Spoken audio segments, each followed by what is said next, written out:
Easter ദിനത്തിലും വിശ്രമമില്ലാതെ പ്രചാരണ രംഗത്ത് സജീവമായിരുന്നു നമ്മുടെ സ്ഥാനാർത്ഥികൾ. അപ്രിയ സത്യങ്ങൾ പറയുന്നവരെ ബി.ജെ.പി. വേട്ടയാടുകയാണെന്ന് CPI സംസ്ഥാന സെക്രട്ടറി ബിനോയ് വിശ്വം ആരോപിച്ചു.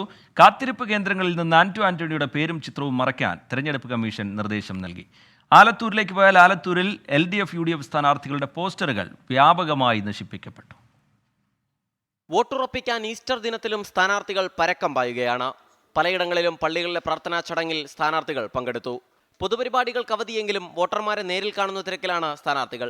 കേന്ദ്ര ഏജൻസികളെ BJP വേട്ടപ്പട്ടികളാക്കി മാറ്റുന്നു എന്ന ആരോപണവുമായി CPI സംസ്ഥാന സെക്രട്ടറി ബിനോയ് വിശ്വം രംഗത്തെത്തി.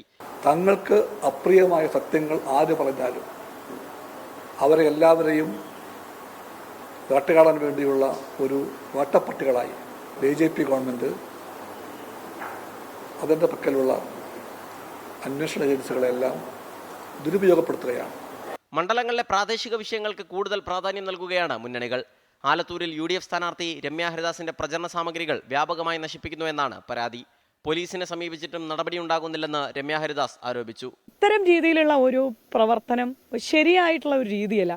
ഈ സാമൂഹിക വിരുദ്ധരെ പൊതുജനത്തിന് മുൻപിൽ, നിയമനത്തിന് മുൻപിൽ കൊണ്ടുവരണം എന്നാവശ്യപ്പെട്ടുകൊണ്ട് പരാതി കൊടുത്തിട്ടുണ്ട്. പത്തനംതിട്ടയിലെ വിവാദം ബസ് കാത്തിരിപ്പ് കേന്ദ്രത്തെ ചൊല്ലിയാണ്. കാത്തിരിപ്പ് കേന്ദ്രങ്ങളിൽ UDF സ്ഥാനാർത്ഥി ആന്റണിയുടെ ഫോട്ടോയും പേരും മറയ്ക്കണമെന്ന് തെരഞ്ഞെടുപ്പ് കമ്മീഷൻ ഉത്തരവിട്ടു. തെരഞ്ഞെടുപ്പ് സ്ക്വാഡിന് ഇത് സംബന്ധിച്ച് കളക്ടർ നിർദ്ദേശം നൽകി. ഇതിന് ചിലവാകുന്ന തുക ആന്റണിയുടെ തെരഞ്ഞെടുപ്പ് ചെലവിൽ വകയിരുത്തും.